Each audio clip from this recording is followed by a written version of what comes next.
Just keep cheering for a second. I'm gonna get some water.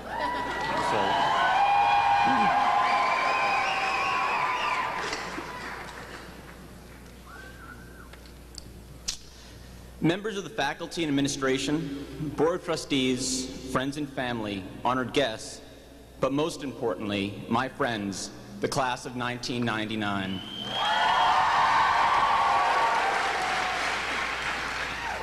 After speaking with several past graduates about their respective commencement experiences, specifically what the presidents of their classes said, something became quite clear. No one is going to remember anything I say here today. I want to let everyone know that I understand and am in no way bitter about this.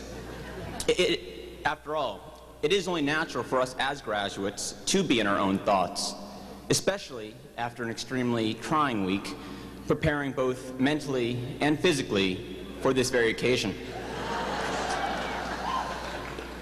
However, the only way for me to evade this would be to do something gimmicky.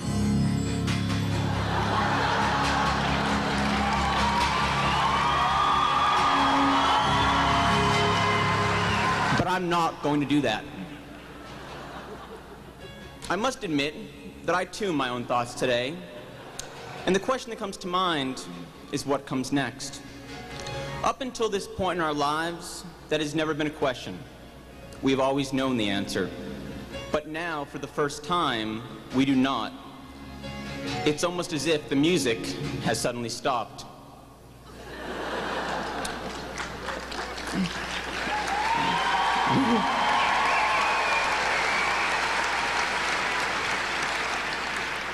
Ironically, looking back 4 years ago, it seems like we knew more about our futures then. College, often referred to as the best years of one's life, was ahead of us. We were younger and less complex. We knew we had to know and rarely wished to expand beyond what was comfortable. The evident was just that. There was little reason to question. Our visions of our world and of ourselves seemed certain. Things were simple. It was a happy time.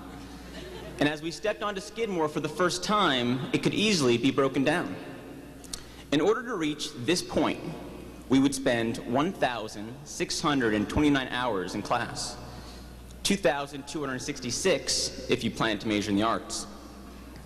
We looked forward to the 126 weekends, complained about the 563 hours of requirements, and had a great deal to smile about, because we would spend the next 4 years frolicking in what we proclaimed as not the real world.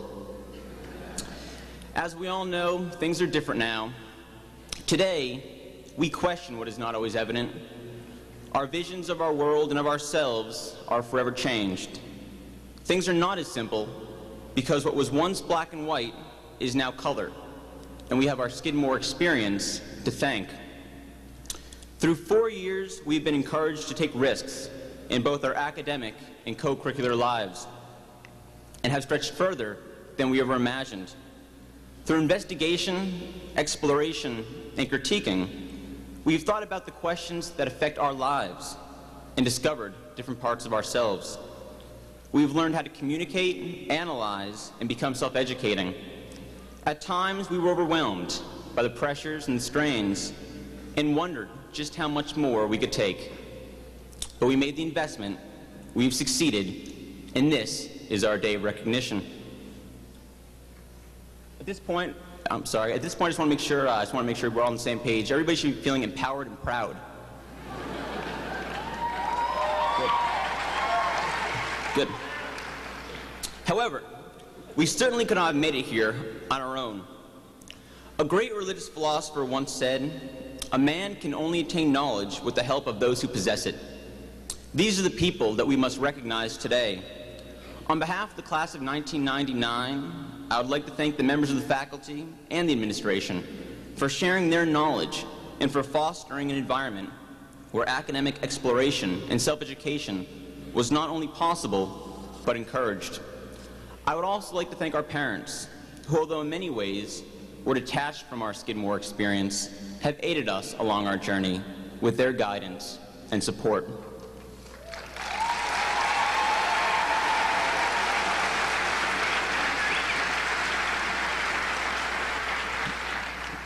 Different classes are remembered for different things, but most important is how we, the class of 1999, remember ourselves. So what is the essence of our Skidmore experience? What will be our legacy? In the big picture that is Skidmore College, it seems as though we were the class that fell in the eye of the storm. That storm being the college's incredible institutional growth in the 90s and now beyond. We were the last class to have the old curriculum, the first class to enjoy the new library, as well as the first class to miss out on the new Teaching Museum and case renovations. Given our collective thinking and quick thinking and nimbleness, we are the one class in a decade that has somehow managed to evade all construction that would affect our daily lives. Yet, this is certainly not the essence of our Skidmore experience. And although we take great pride as individuals and as a class for the many wonderful contributions we have made to Skidmore, forever changing its course, there is indeed a greater legacy, and it is not one we leave behind. In order to set up my conclusion, I'd like to attempt something today, although I warn, many consider it the unthinkable. It has been spoken about since the birth of our institution. Few have tried, far less have succeeded. With you as my witnesses, and on my own free will, I would now like to quote from LS1.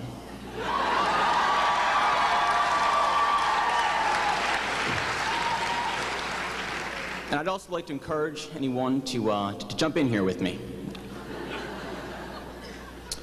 The following is a reading from Alfred North Whitehead entitled The Aims of Education. And this isn't my book, just in case you guys are wondering. The combination of imagination and learning normally requires some leisure, freedom from restraint, freedom from harassing worry, some variety of experience, and the stimulation of other minds, diverse in opinion and diverse in equipment. Throughout our Skidmore journey, no one group has contributed and influenced our lives and our education more than each other. We come from different experiences and backgrounds. We see the world from different angles and perspectives. Our talents and interests are diverse. As the class of 1999, Skidmore has been the one experience we have shared. Through 4 years in and outside of the classroom, through the relationships of love, friendship, and debate, we have shared our thoughts, our passions, our opinions, and ourselves. We have benefited from all perspectives and consequently altered our own visions, giving us a new sense of appreciation and an enriched ability to look at the world. That is why what was once black and white is now color. That is the true gift to Skidmore.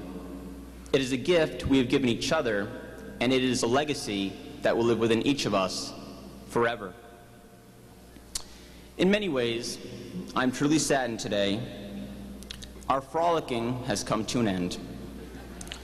Most things in life have a beginning and an end, but we are lucky the essence of our Skidmore experience is not one of them. Because today, we don't graduate from our friends. We don't graduate from our knowledge. We have much more than just memories. Wherever life may lead us, we will always be part of the class of 1999.